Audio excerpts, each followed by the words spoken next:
Hola a todos, ¿cómo están? Bueno, con este primer video damos inicio a las clases virtuales de operaciones unitarias. En esta primer clase, bueno, vamos a definir un poco qué son las operaciones unitarias y cómo, en qué vamos a estar trabajando durante el cuatrimestre.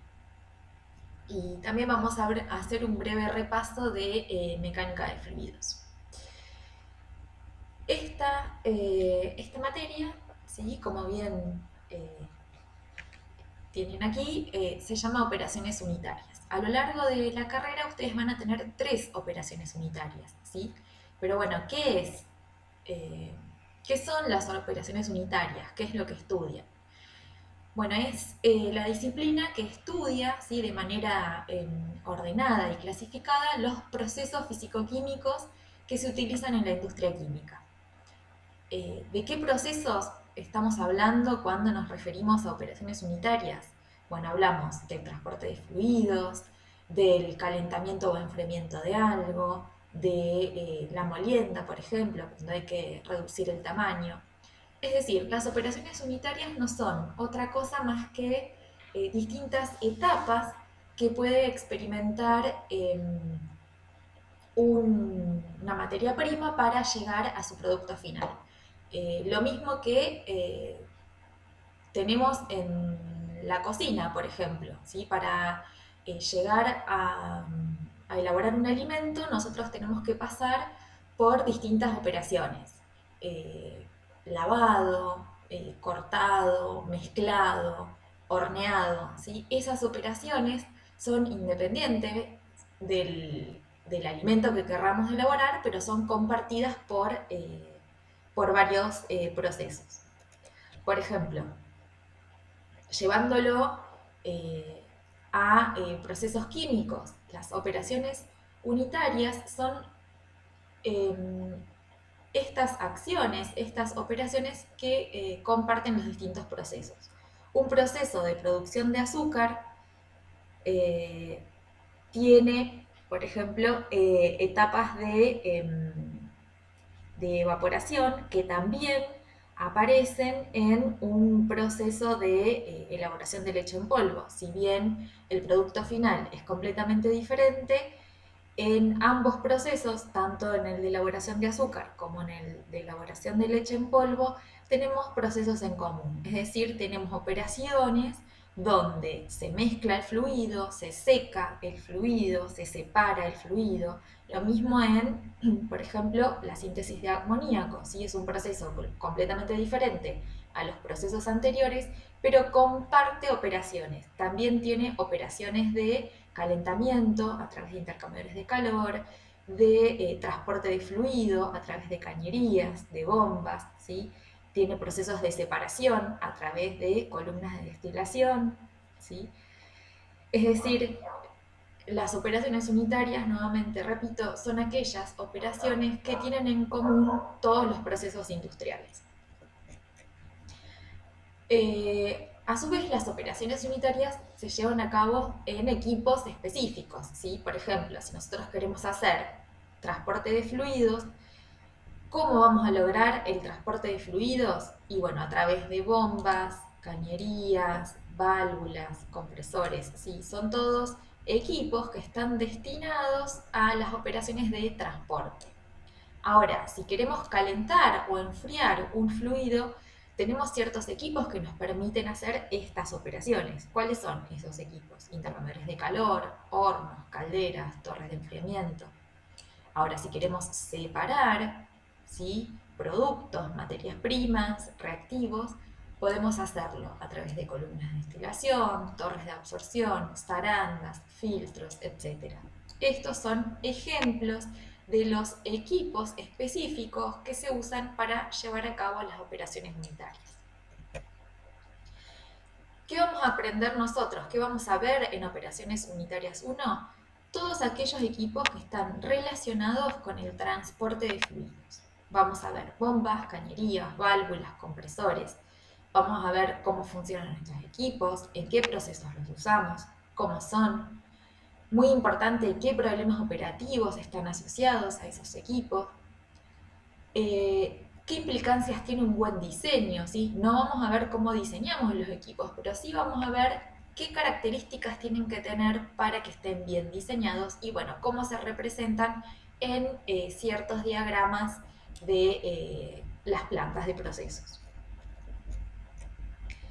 Bien, terminando con la introducción a la materia, ¿sí? Vamos a comenzar con la primera unidad de esta materia, ¿sí? Esta primera unidad la llamamos Introducción a la mecánica de fluidos y como van a ver tiene mucho de repaso de lo que ustedes ya han visto en fundamentos, en física y en química, ¿sí? Vamos a hacer un breve repaso de ciertos conceptos que ustedes ya vieron y que tienen que tener frescos, por así decir, para poder comenzar con esta materia.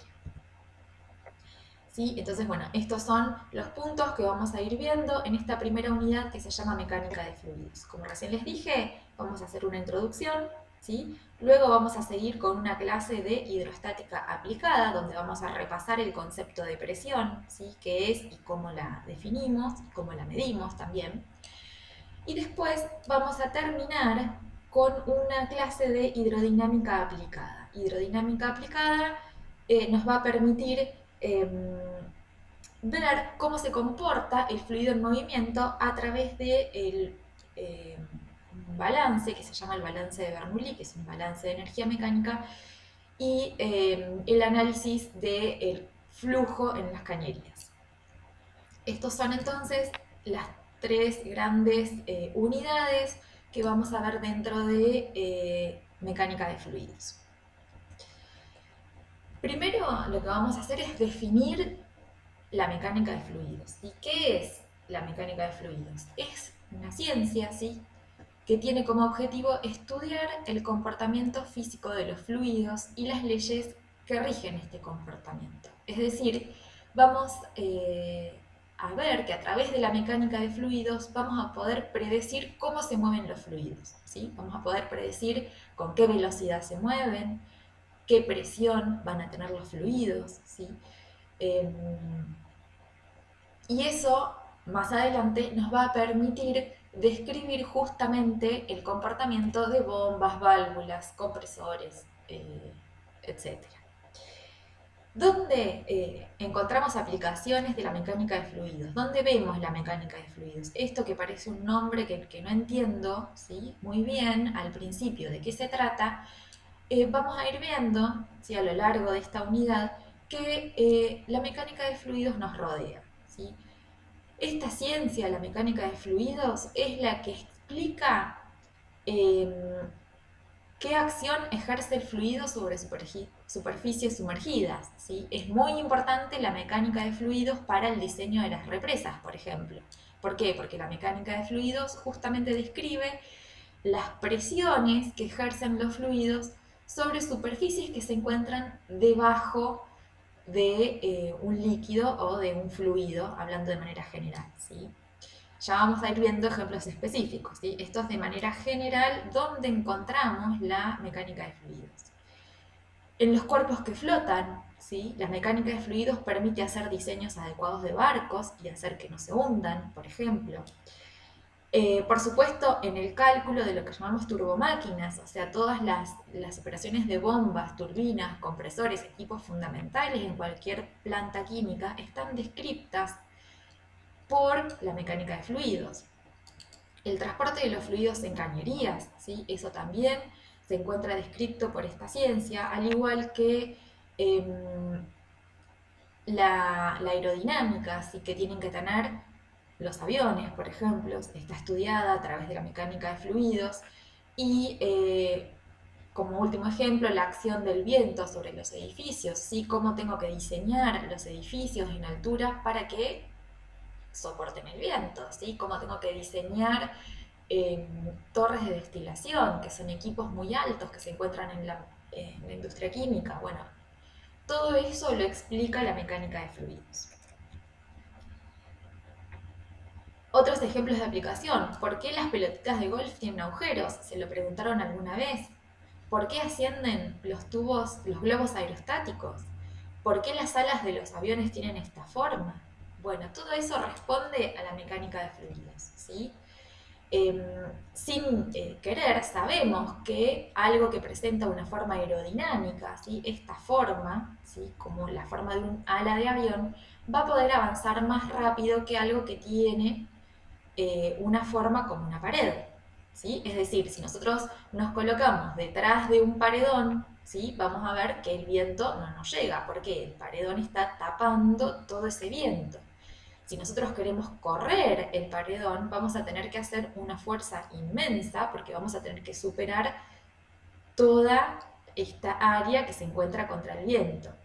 Sin embargo, si queremos mover el ala de un avión, si queremos mover el ala de un avión, vamos a intentar que el ala de un avión no tenga esta forma, ¿sí? Esta forma que no es aerodinámica. ¿Por qué? Porque el avión va a tener que hacer una fuerza terrible para que esto avance. Es por eso que la aerodinámica, ¿sí? Dice, bueno, cómo tiene que ser la forma de, en este caso, las alas de los aviones para que avancen rápidamente por el viento, ¿sí? ¿Por qué las pelotitas de golf tienen agujeros? ¿Por qué? Para poder ir más lejos. ¿Qué sucede si las pelotitas fueran lisas? Bueno, ejercen una gran resistencia a avanzar en un fluido. Los agujeritos, ¿sí? De las pelotitas de golf lo que hacen es que se genere un flujo más turbulento. Ya vamos a ver qué significa eso más adelante, pero bueno, se genera un flujo que, como ven aquí, las líneas, ¿sí? De fluido alrededor de las pelotitas de golf son diferentes que de las pelotitas de ping pong, por ejemplo. Esta pelota avanza menos que esta que tiene agujeros, porque cambia cómo es el fluido. Bueno, ¿quién estudia todo esto? ¿Quién descubre, por así decir, estas formas que tienen que tener los objetos para viajar más lejos, para viajar menos? La mecánica de fluidos. Una cosa que vamos a tener que definir y ponernos de acuerdo es qué entendemos por fluidos. Esto de nuevo es repaso, si ustedes ya lo saben a esto. Fluido es una sustancia que se deforma continuamente cuando se le aplica una tensión de corte de cualquier magnitud. Es decir, yo ejerzo una fuerza sobre la superficie del fluido y el fluido se va a deformar. Entonces, podemos, si definimos los estados de la materia, ¿sí? Pueden ser, sabemos que los estados son tres, ¿no? Sólido, líquido y gaseoso.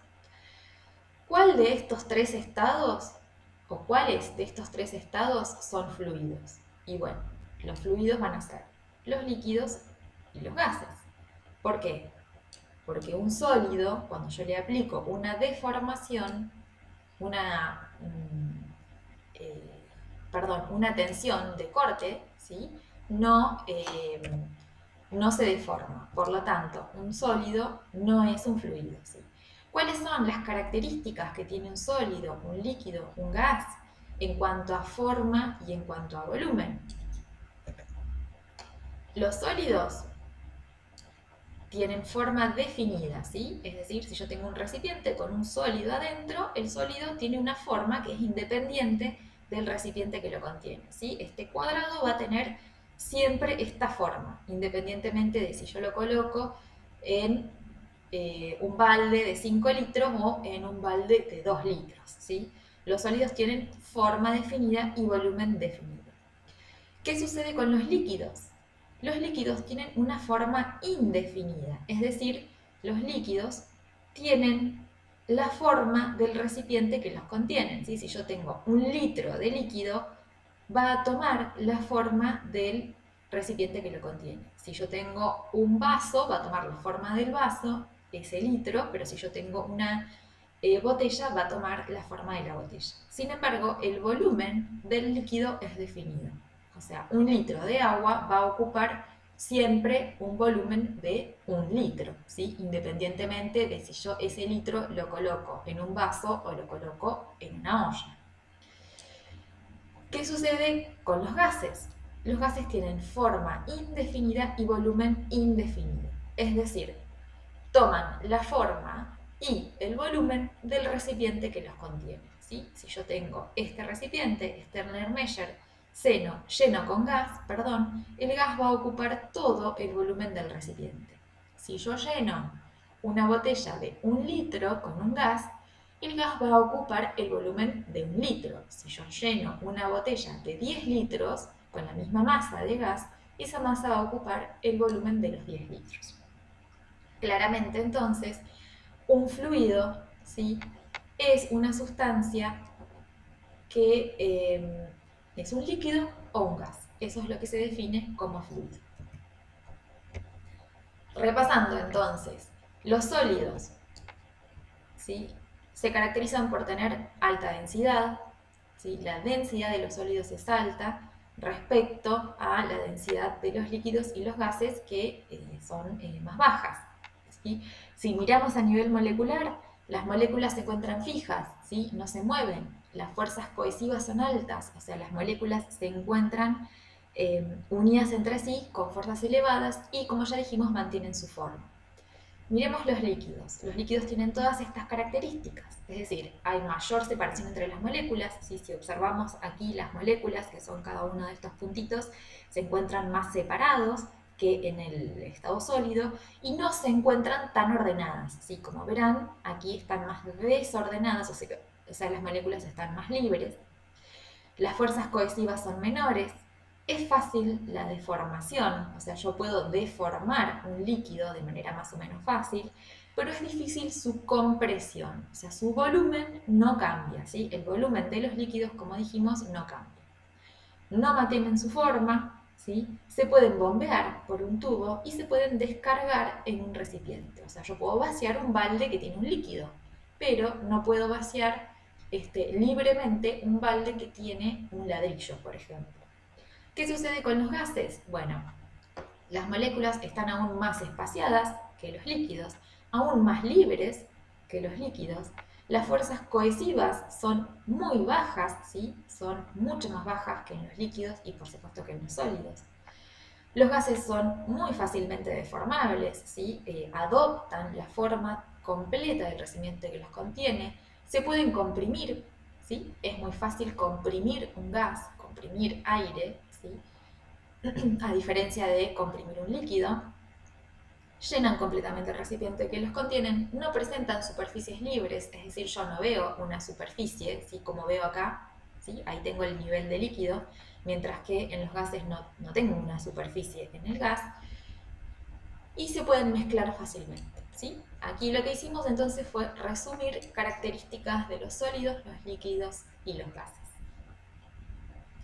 Otro concepto que tenemos que repasar en esta materia es a qué llamamos variables y a qué llamamos dimensiones, ¿sí?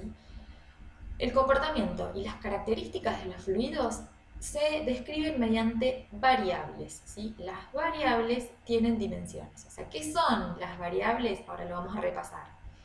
Pero las variables son masa, velocidad, volumen, área. Esas son variables, ¿sí? Son las cosas que nos permiten describir las características de un fluido. Es decir, yo puedo caracterizar a un fluido diciendo a qué velocidad se mueve, cuánta masa tiene, cuánto volumen ocupa, ¿sí? A eso llamamos variables. Las variables a su vez tienen dimensiones, o sea, las dimensiones son las medidas en las que se expresan esa variable o esa cantidad física. Por ejemplo, la velocidad. La velocidad es una variable, ¿sí? La variable, en ese caso, es la velocidad, ¿sí? Yo puedo decir con qué velocidad se mueve el fluido, pero la dimensión de la velocidad, ¿qué es? Longitud dividido tiempo, ¿sí? Las dimensiones me van a permitir cuantificar la velocidad, es decir, cuántos metros por segundo tiene esta variable, ¿sí? Otro ejemplo, la variable es área, ¿sí? La variable área es la que me va a caracterizar el área de un fluido. Pero ¿qué dimensiones tiene el área? Longitud al cuadrado. ¿Sí? ¿Se entiende cuál es la diferencia entre la variable y la dimensión? ¿Cuáles son las dimensiones básicas? Bueno, tenemos longitud, tiempo, masa y temperatura, es lo que se definen como dimensiones básicas junto con el mol, que es la cantidad de sustancia, la intensidad de corriente eléctrica y la intensidad luminosa o candela. En operaciones unitarias nosotros vamos a estar trabajando principalmente, con estas dimensiones básicas: longitud, tiempo, masa y temperatura. ¿Sí? Nuestras dimensiones básicas van a ser longitud, tiempo, masa y temperatura. O también se puede representar de esta forma. ¿Cuáles son las dimensiones secundarias? O sea, las dimensiones secundarias son aquellas derivadas de las dimensiones básicas. Por ejemplo, volumen. El volumen es una dimensión secundaria. ¿Por qué? Porque la dimensión básica es la longitud, solo que para cuantificar el volumen tengo que hacer longitud por longitud por longitud, es decir, longitud del cubo. La densidad. ¿Sí? La densidad es otra dimensión secundaria. ¿Por qué? Porque las dimensiones básicas con las que construimos la densidad son masa y volumen. La aceleración también es una dimensión secundaria. ¿Por qué? Porque las dimensiones básicas con las que construimos la aceleración son la longitud y el tiempo al cuadrado. ¿Sí? Y así podemos citar todas las dimensiones que vamos a estar usando a lo largo de la materia. Una cosa muy importante a tener en cuenta es la homogeneidad dimensional. ¿Qué es la homogeneidad dimensional? Que todos los términos de una ecuación, ¿sí? De una expresión matemática que me va a servir para cuantificar alguna variable, tienen que tener las mismas dimensiones. ¿Sí? Por ejemplo, lo que tienen aquí es la ecuación de la velocidad. ¿Cómo calculamos? Esto lo vieron en física, ¿sí? ¿Cómo calculamos la velocidad que tiene un fluido? ¿Sí? La velocidad es la velocidad inicial más aceleración por tiempo, ¿sí? Estas son variables, ¿sí? Velocidad es una variable, aceleración es una variable, tiempo es una variable.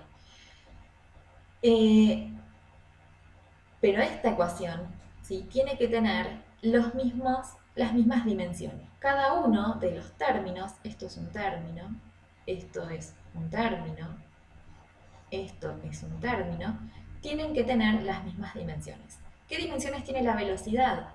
Longitud sobre tiempo, ¿sí? La velocidad es la distancia que me muevo dividido el tiempo en lo que lo hago. Entonces las dimensiones de la velocidad son longitud sobre tiempo. ¿Qué dimensiones tiene el término de velocidad inicial? Bueno, justamente como es una velocidad, las dimensiones son longitud dividido tiempo. Ahora, veamos este término. Este término está compuesto por dos variables que no son velocidad. Está compuesto por aceleración y por tiempo. ¿Qué dimensiones tiene la aceleración? Bueno, es longitud dividido tiempo al cuadrado, ¿sí? ¿Y qué dimensiones tiene el tiempo? El tiempo tiene unidades, dimensiones de tiempo, ¿sí? Este tiempo se simplifica con este y entonces este término de la ecuación también me queda con unidades de longitud sobre tiempo. Es decir, la ecuación es consistente. Todos los términos de la ecuación tienen las mismas dimensiones. Y yo puedo sumar este término con este término y me va a dar las mismas unidades, ¿sí? Esto es muy importante, ¿sí? Que las ecuaciones sean dimensionalmente homogéneas, es decir, tengo que mantener un equilibrio, ¿sí? En todos los términos. Todos los términos de mi ecuación tienen que ser homogéneos dimensionalmente. Seguramente esto lo han visto también en fundamentos, en física. Es fundamental para poder trabajar con una operación, con una ecuación, que las mismas sean geométricamente dimensionales. Seguimos repasando conceptos. Entonces, Hablamos de dimensiones, ¿sí? Hablamos de variables. Bueno, las dimensiones, ¿sí? Tienen unidades, ¿sí? ¿Unidades qué es? Es una manera particular de asignar un valor a una dimensión. Por ejemplo, la dimensión, ¿sí? La dimensión es longitud, ¿sí? Longitud es una dimensión. Ahora, ¿qué unidades puede tener la longitud? Bueno, dependiendo del sistema en el que estemos, puede ser metros, puede ser pies, puede ser kilómetros, ¿sí? Puede ser pulgadas. O sea, tengo distintas unidades para expresar la misma dimensión. Entonces, las dimensiones de una variable son únicas, es decir, la variable distancia, ¿sí? La variable distancia va a tener una dimensión, que es longitud, una única dimensión, que es longitud. La variable velocidad, ¿sí? La velocidad va a tener dimensiones de longitud sobre tiempo. Pero ¿en qué sistemas puedo expresar, en qué unidades puedo expresar la longitud, en qué unidades puedo expresar el tiempo? Van a depender del sistema que esté usando, ¿sí? Sistema internacional o MKS tiene unidades de kilómetro, metro, segundo, la velocidad metro sobre segundo, la aceleración en metro sobre segundo cuadrado y así sucesivamente. Pero hay otros sistemas, como el sistema inglés, donde las unidades de masa, longitud, tiempo, aceleración son diferentes, ¿sí? Por ejemplo, el sistema internacional, ¿sí? El sistema internacional es el más utilizado en el mundo. El sistema internacional va a medir la masa en kilos, la longitud en metros, el tiempo en segundos y la temperatura en kelvin. Recuerden que los grados Kelvin son los grados centígrados más 273.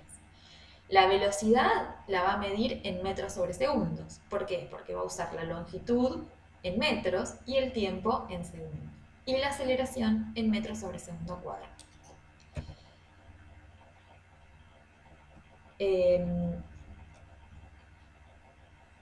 Bien.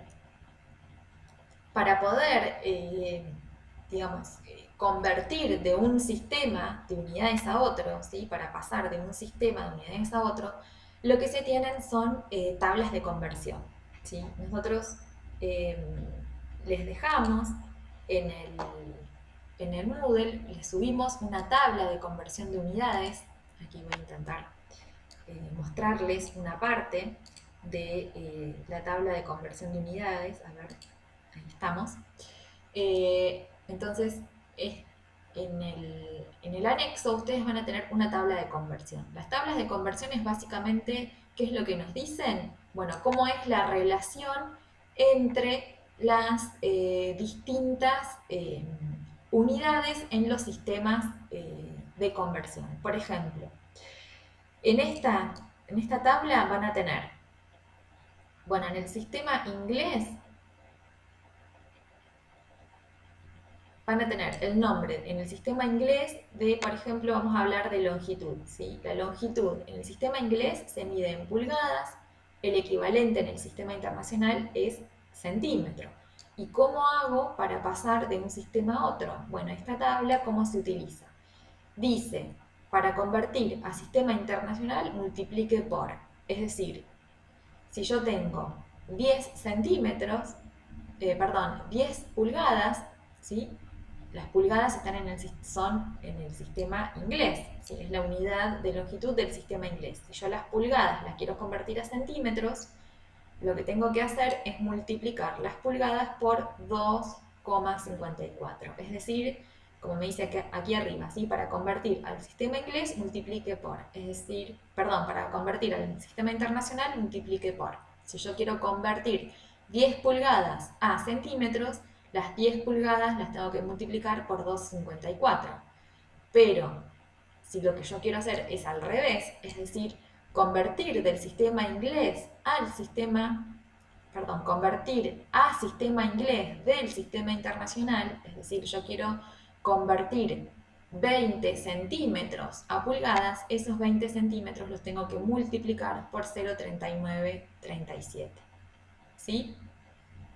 Y así es como se utiliza esta tabla para convertir áreas, longitud, volumen, masa, fuerza y bueno, todas las unidades que tienen listadas aquí, ¿sí? Seguramente ustedes tienen tablas de conversión de unidades que han usado en fundamentos, siéntanse libres de usar la tabla con la que se encuentren más cómodos, ¿sí? Esto es simplemente un ejemplo. Bien. Volvamos a la presentación. Entonces, en el sistema internacional, ¿cómo definimos la fuerza? ¿Sí? La fuerza es otra variable que vamos a estar usando mucho en esta materia. La fuerza en el sistema internacional se define en newtons, ¿sí? Un newton es 1 kilo por metro sobre segundo cuadrado, ¿sí? ¿Qué definimos como fuerza? Fuerza es toda causa capaz de modificar el estado de reposo o de movimiento de un cuerpo. Es decir, si yo quiero empujar este auto, ¿sí? O sea, yo tengo este auto detenido y quiero que este auto se desplace, voy a tener que aplicar una fuerza, ¿sí? Esa fuerza va a ser, esa acción externa es la que va a hacer que el auto se mueva, ¿sí? O al revés, si yo quiero detener este auto viene en movimiento y yo lo quiero detener, voy a tener que aplicar una fuerza para que ese auto deje de moverse, ¿sí? Es decir, fuerza es toda causa capaz de modificar el estado de reposo o de movimiento de un cuerpo. ¿Cómo definimos la fuerza? ¿Sí? Una fuerza es igual a masa por aceleración. Es decir, la fuerza, permítanme que vuelva a escribir, ¿sí?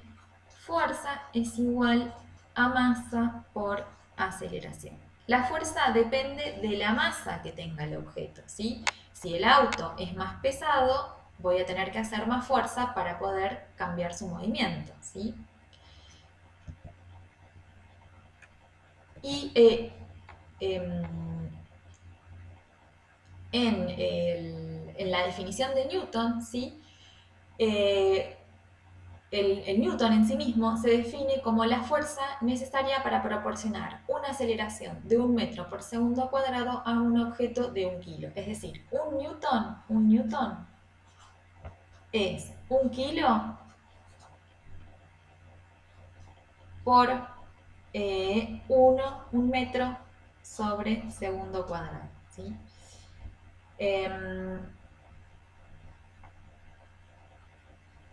Esto es lo que se define como kilogramo fuerza, ¿sí? Kilogramo fuerza, o también kilogramo fuerza, de esta forma, ¿sí?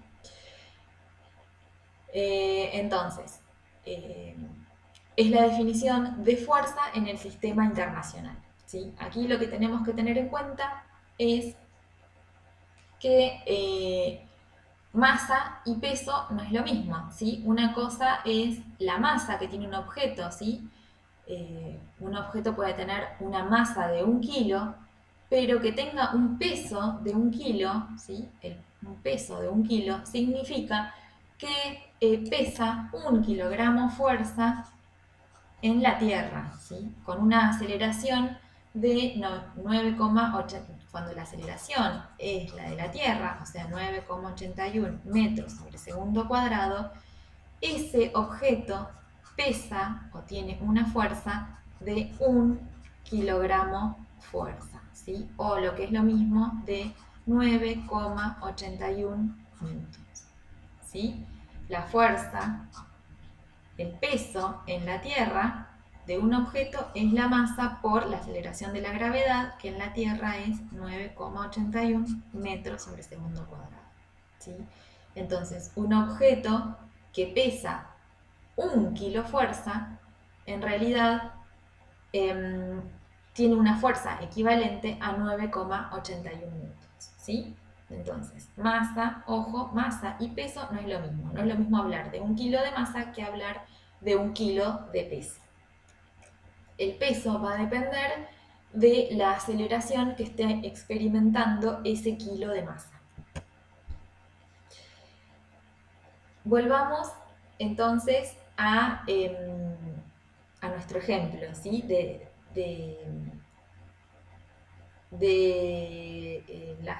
sistema internacional y las distintas unidades en las que expresamos las variables. Otra variable importante en el sistema internacional es el trabajo, ¿sí? El trabajo en el sistema internacional se expresa en unidades de joules, ¿sí? ¿Qué es el joule? Es el trabajo, ¿sí?, hecho cuando una fuerza de 1 newton se desplaza 1 metro, ¿sí? Es decir, nosotros podemos aplicar una fuerza para mover el auto, pero ¿cuánto trabajo vamos a haber hecho? El trabajo va a depender de cuánto desplacemos el auto, ¿sí? O sea, hablamos de trabajo, W, el trabajo es fuerza por distancia, ¿sí? Cuando una fuerza, si estamos hablando del sistema internacional, esta fuerza la expresamos en newton, se desplaza una cierta distancia en metros, obtenemos el joule, que es la unidad del sistema internacional utilizada para el trabajo. El trabajo, ¿sí?, entonces depende de la masa del cuerpo, claramente, ¿sí? ¿Por qué depende de la masa del cuerpo? Porque esta fuerza es masa por aceleración, ¿sí? Por la aceleración. Entonces, cuanto más masa tenga el cuerpo, más trabajo vamos a tener que hacer para moverlo. Y a su vez, el trabajo también depende de la distancia recorrida. A mayor distancia, mayor trabajo vamos a hacer, ¿sí? Entonces, cuanto más pesado sea este objeto, cuanto más masa tenga el objeto, mayor trabajo vamos a hacer, y cuanto más distancia querramos correr ese objeto, también más fuerza vamos a haber hecho, o más trabajo. Ahora, ¿qué es la potencia? La potencia en el sistema internacional se define como watt, ¿sí?, o joule por segundo. Y la potencia es la relación entre el trabajo efectuado y el tiempo utilizado para efectuarlo, ¿sí? O sea, la potencia, que en general se simboliza como el trabajo con un puntito arriba, es el trabajo dividido el tiempo que tardé en hacer ese trabajo, ¿sí? Es decir, si yo, para mover el auto, ¿sí?, para mover este auto, ya dijimos que tenemos que aplicar una fuerza. El trabajo que voy a hacer para mover este auto va a depender de la distancia. Supongamos que queremos empujar 10 metros este auto. Bueno, vamos a hacer un trabajo asociado al peso, ¿sí?, a la masa, por la aceleración de la gravedad de este auto, por la distancia de 10 metros. Ahora, si para mover el auto 10 metros tardo 1 minuto, voy a hacer más potencia, ¿sí?, o voy a necesitar más potencia que si para mover el auto tardamos 1 hora, ¿sí? ¿Por qué? Porque el trabajo va a ser el mismo, ¿sí? Si yo tengo la misma masa, ¿sí?, y la misma distancia, es decir, si el auto pesa 1000 kilos, ¿sí?, tiene 1000 kilos de masa, por la aceleración de la gravedad en la Tierra, esto me va a dar la fuerza que tengo que hacer para mover ese auto. Y si lo muevo 10 metros, ¿sí?, siempre voy a estar haciendo el mismo trabajo. Ahora, la potencia no va a ser igual si para mover esos 10 metros este auto yo tardo 1 segundo o si tardo 1 hora, ¿sí? 1 hora, que son 3600 segundos. ¿Por qué no va a ser la misma la potencia? Porque en un caso la potencia va a ser los 1000 kilos por la aceleración de la gravedad, metros sobre segundo cuadrado, ¿sí? Fuerza por los 10 metros, ¿sí? Que voy a mover el auto, dividido un segundo, ¿sí? Mientras que en el otro caso, esto va a ser los 1000 kilos de masa del auto por 9,81 metros sobre segundo cuadrado por 10 metros, que es lo que voy a tardar en mover el auto, pero dividido 3600 segundos. Entonces, claramente, este trabajo, ¿sí? La potencia 1 y la potencia 2, la potencia 1 va a ser mucho mayor que la potencia 2. ¿Sí? ¿Está claro? Entonces, los conceptos de trabajo, ¿sí? Por un lado definimos fuerza, ¿sí? Que lo vamos a expresar en Newton. Por otro lado, hablamos de trabajo, ¿sí? Que lo vamos a expresar en Joule. Y acabamos de terminar de definir potencia, que lo vamos a expresar en watts. Ahora, ¿qué sucede en el sistema inglés? Bueno, el sistema inglés utiliza como unidad de longitud la pulgada, ¿sí? Como unidad de temperatura los grados Rankine o Fahrenheit, ¿sí? Los grados Rankine son los grados Fahrenheit más 459,7. La unidad de masa es la libra-masa, la unidad de fuerza es la libra-fuerza, ¿sí? Tenemos de manera equivalente que en el sistema internacional aquí son los kilo-masa y aquí los kilo-fuerza. Y por definición, una libra-fuerza es el peso de una libra-masa en la Tierra. Es decir, es una libra-masa por la aceleración de la gravedad, pero expresada en el sistema inglés, ¿sí? Los 9,81 metros sobre segundo cuadrado en el sistema inglés son 32,2 pies sobre segundo cuadrado, ¿sí? Entonces, una libra-fuerza son 32,2 libra-masa pie sobre segundo cuadrado. Ahora bien, para continuar con las definiciones, ¿sí? Ya repasamos sistema de unidades. Ahora, ¿qué propiedades tienen los fluidos que afectan su comportamiento, que afectan su flujo? Bueno, tenemos la densidad y la viscosidad.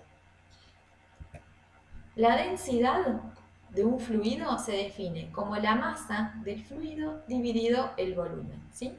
Algunos valores típicos, el agua, por ejemplo, ¿sí? El agua líquida, a 4 grados de una presión normal atmosférica, tiene una densidad de 1000 kilos sobre metro cúbico, ¿sí? Sin embargo, el aire tiene una densidad de 1,2 kilos sobre metro cúbico. Es decir, el agua es 1000 veces, más o menos, 1000 veces más densa que el aire, ¿sí? Y a su vez hay algo muy importante, que la densidad es función de la presión y la temperatura. ¿Por qué tengo aclarado acá los valores de temperatura y presión en las que se reportan estos valores de densidad? Porque la densidad depende de la presión y la temperatura. En los líquidos, la densidad varía poco con la presión y la temperatura, ¿sí? Es decir, la densidad del agua no va a cambiar mucho si yo estoy a 4 grados o si estoy a 80 grados. Lo mismo, no va a cambiar mucho la densidad del agua si yo estoy a 1 atmósfera o si estoy adentro de un tanque presurizado a 3 atmósferas. Pero los gases sí tienen densidades que varían mucho con la presión y la temperatura, ¿sí? De hecho, por ejemplo, aquí lo que ven es cómo varía la densidad del agua, perdón, la densidad de... Sí, bien digo, esta es la densidad del agua en función de la temperatura, ¿sí? ¿Qué es lo que ven aquí? Fíjense, lo que les estaba diciendo recién. La densidad del agua a 4 grados es 1000 kilos sobre metro cúbico. Pero si me voy a 80 grados, ¿la densidad cuánto es? y 975 kilos sobre metro cúbico. La verdad es que no cambia tanto la densidad, ¿sí? Para los gases, ¿cómo mido los cambios de densidad? Y bueno, con una forma es con la ecuación de gases ideales, ¿sí? ¿Recuerdan de fundamentos o de química cómo definimos la densidad de un gas? Como el peso molecular por la presión dividido la constante universal de los gases dividido la temperatura.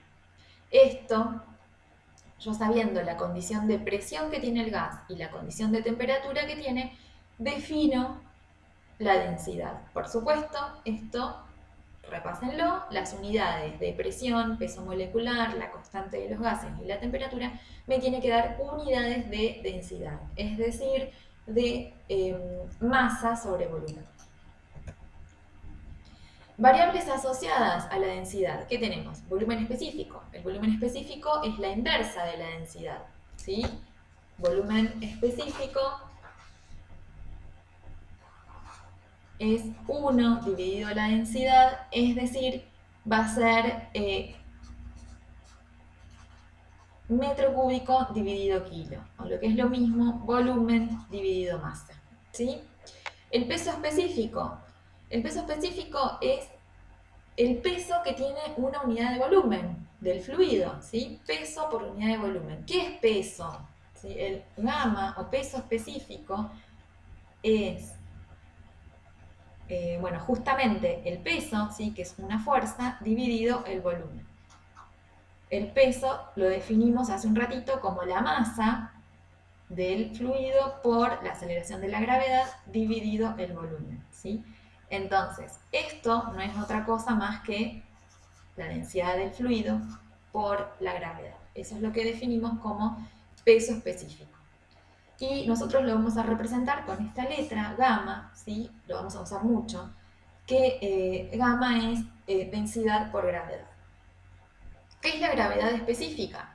La gravedad específica o densidad relativa lo que hace es decirnos la densidad de nuestro fluido referido a una densidad conocida, ¿sí?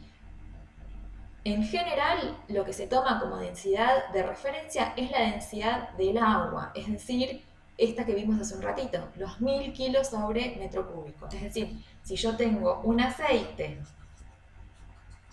cuya densidad relativa, ¿sí? SG o densidad sub R es 0,8, ¿qué significa? Que su densidad, o sea, la densidad del fluido va a ser, de este aceite, va a ser, ¿sí? La densidad del aceite dividido la densidad de referencia es la que me va a dar 0,8. ¿Sí? Si la densidad de referencia es la del agua a 4 grados, es decir, es 1000 kilos sobre metro cúbico, ¿sí? Si yo despejo, la densidad de mi fluido va a ser la densidad relativa, 0,8 por 1000 kilos sobre metro cúbico. Es decir, la densidad del aceite va a ser de 800 kilos sobre metro cúbico, ¿sí? Una densidad relativa de 0,8 significa que la densidad de mi fluido es 800 kilos sobre metro cúbico. Una densidad relativa de 0,1 implica o significa que la densidad de mi fluido es 100 kilos sobre metro cúbico, ¿sí? Una cosa a tener en cuenta, las densidades relativas no tienen unidades, son adimensionales. ¿Por qué son adimensionales? Porque tengo las mismas unidades en el numerador y en el denominador. Acá arriba tengo unidades de kilos sobre metro cúbico y aquí abajo también tengo kilos sobre metro cúbico. Entonces, la densidad relativa o gravedad específica no tiene unidades. Otro concepto, otra propiedad importante de los fluidos es la viscosidad. ¿Qué es la viscosidad? Por definición, es la resistencia que pone un fluido a deformarse ante la acción de una fuerza de corte. Es decir, es cuán fácil, ¿sí?, me resulta deformar un fluido cuando yo le aplico una fuerza, ¿sí? Es decir, supónganse que tienen un vaso lleno de agua y un vaso lleno de miel, ¿sí? Si yo vuelco esos vasos, el agua va a tender a deformarse más rápido, ¿sí?, o con mayor facilidad va a salir de ese vaso ante la misma fuerza que es la caída del vaso, ¿sí? El, el vaso que contiene agua se va a vaciar mucho más rápido que el vaso que contiene miel. ¿Por qué? Porque ante la misma fuerza, ante la misma deformación, la miel es más viscosa, o sea, tiene menos fluidez. Entonces, ya definimos un par de cosas. Primero, que la viscosidad es solo una propiedad de los líquidos, ¿sí? Yo no voy a hablar de un gas más o menos viscoso, no voy a hablar de un sólido más o menos viscoso, voy a hablar de un líquido más o menos viscoso. Y ya dijimos, con el ejemplo del agua y de la miel, que se asocia con la fluidez que tienen los fluidos. Entonces, por definición, ¿sí?, la viscosidad es esto que tienen aquí. La viscosidad es el esfuerzo de corte dividido la velocidad de formación. ¿Qué son cada una de estas cosas? El esfuerzo de corte es una fuerza aplicada sobre un área. O sea, ¿qué es el esfuerzo de corte? Es la fuerza que yo hago para mover el líquido dividido el área sobre la que estoy aplicando esa fuerza. Es decir, supónganse que ustedes tienen una placa, ¿sí?, que está flotando en un fluido, ¿sí? Supónganse que esto es agua y arriba tengo un telgopor con este área, ¿sí? Si yo quiero mover esa plancha de telgopor, voy a tener que aplicar una cierta fuerza, ¿sí? Voy a tener que tirar de alguna forma de esa plancha para poder moverla.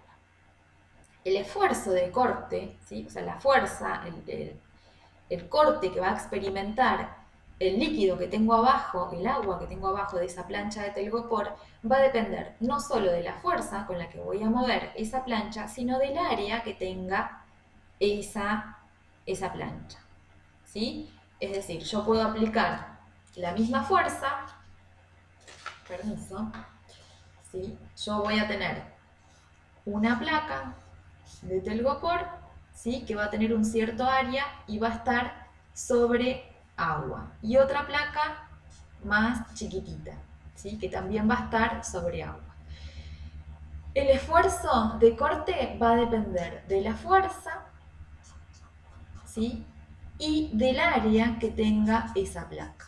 Si yo comparo esta situación con esta situación, ¿sí?, supongamos que la fuerza es la misma, o sea, voy a aplicar una fuerza de 1 newton en ambos casos, el esfuerzo de corte, ¿cómo va a ser entre estos dos casos? Yo aquí voy a tener 1 newton dividido este área, supónganse que este área es 10 metros cuadrados. Voy a tener 1 newton dividido 10 metros cuadrados. Pero aquí supongan que el área es de 1 metro cuadrado. Entonces, este esfuerzo de corte va a ser 1 newton dividido 1 metro cuadrado, ¿sí? O sea, el esfuerzo de corte 1 va a ser más chico, ¿sí?, que el esfuerzo de corte 2. La viscosidad no depende únicamente del esfuerzo de corte, ¿sí?, de este tau, de este esfuerzo de corte. Depende también de la velocidad de deformación, es decir, cuán rápido se va a deformar el líquido que tengo debajo de mi plancha de telgopor, ¿sí? Estoy hablando de un ejemplo, ¿no? El fluido se va a deformar una cierta altura, ¿sí?, una cierta cantidad de fluido se va a deformar, ¿sí?, y eso lo va a hacer con una determinada velocidad. Esto se denomina velocidad de deformación, es decir, la velocidad de deformación, ¿sí?, me dice qué tan rápido se deforma el fluido dividido cuánto se me deforma, ¿sí? Entonces, si la velocidad de deformación es más alta en un fluido, perdón, la velocidad con la que se mueve el fluido es más alta, la velocidad de deformación va a ser más alta, ¿sí? Si lo que se deforma el fluido es más alto, ahí es al revés, la velocidad de deformación es más baja, ¿sí? Entonces, una combinación de ambas, tanto del esfuerzo que tengo que hacer para deformar un fluido, como de cuánto se me deforma a través de la velocidad de deformación, la combinación de esas dos cosas es lo que me determina la viscosidad, ¿sí? La viscosidad del fluido es o está relacionada con la deformación, con el esfuerzo que tengo que hacer para deformar ese fluido, dividido la velocidad de deformación. ¿Con qué velocidad y cuánto se me deforma ese fluido? ¿Sí? ¿Qué unidades tiene la velocidad? Bueno, fijémonos cómo acabamos de definir la velocidad, la viscosidad, perdón, ¿sí? La viscosidad acabamos de definirla como una fuerza, ¿sí? Dividido área, el esfuerzo de corte, ¿qué es? ¿Sí? Como lo vimos aquí, es una fuerza dividido área, ¿sí? Ese es el esfuerzo de corte. Y la deformación, la velocidad de deformación, ¿qué unidades tiene? La velocidad de deformación es velocidad dividido distancia, es decir, es longitud dividido tiempo, que es la unidad de velocidad, dividido longitud, que es la unidad de distancia. ¿Esto qué unidades me quedan? Las longitudes se cancelan y esto me queda 1 sobre tiempo, ¿sí? Es decir, la velocidad de deformación tiene unidades de 1 sobre tiempo, ¿sí? Entonces, ¿con qué unidades me queda la viscosidad? Me queda con unidades de fuerza dividido área por tiempo, ¿sí? O en el sistema internacional, masa dividido longitud por tiempo, ¿sí? ¿Cómo lo traducimos a esto en el sistema internacional? Es pascal por segundo, ¿sí? O kilogramos sobre metro segundo. A ver, déjenme mirar esto, ¿sí? La viscosidad, dijimos entonces, repasando, ¿sí? La viscosidad tiene unidades de fuerza dividido área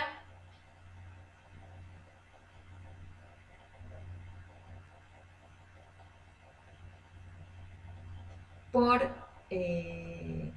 tiempo, ¿sí?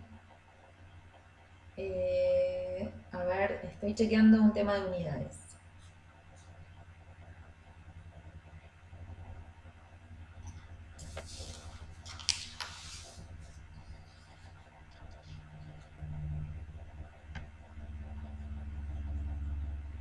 Sí, entonces, la fuerza que es Newton, ¿sí? Dijimos que esto es Newton dividido metro cuadrado por segundo. ¿El Newton qué es?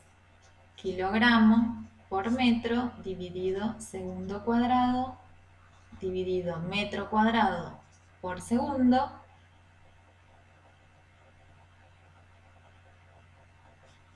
¿Sí? Llegamos a las unidades que tenemos aquí en la slide. Kilogramos dividido este segundo que me quedó acá por metro. O sea, simplificando, ¿sí? Este metro con este cuadrado y este segundo con este cuadrado, llegamos a estas unidades, ¿sí?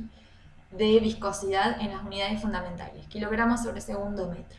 Ahora bien, Newton dividido metro cuadrado es lo que se define como pascal, ¿sí? Entonces pascal por segundo también es otra unidad para la viscosidad, equivalente a kilogramos sobre segundo por metro. Muy bien. Ahora, también se define o se puede definir la viscosidad cinemática. ¿Qué es la viscosidad cinemática? Es la viscosidad dividido la densidad del fluido, ¿sí? Se los explicamos porque a veces aparecen reportadas las propiedades de los fluidos como viscosidad cinemática. Bueno, sería en ese caso la relación entre la viscosidad y la densidad del fluido.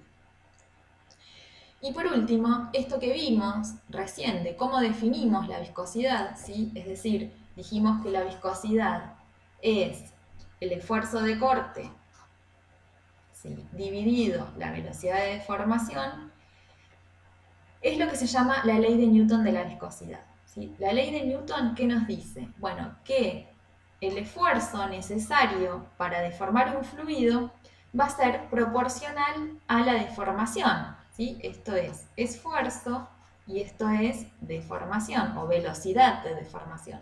Bueno, el esfuerzo que tengamos que hacer para deformar un fluido va a ser proporcional a la deformación que experimente. Proporcional, ¿en qué medida? Y bueno, en función de la viscosidad de ese fluido, ¿sí? Es decir, si nosotros graficáramos esfuerzo versus deformación, cada fluido va a tener una curva característica, donde la pendiente de esta curva no es otra cosa que la viscosidad del fluido. Si este es el fluido 1, esa va a ser la viscosidad del fluido 1. Esta pendiente va a ser la viscosidad del fluido 2, esta va a ser la viscosidad del fluido 3. Es decir, que si yo quiero lograr la misma deformación, ¿sí?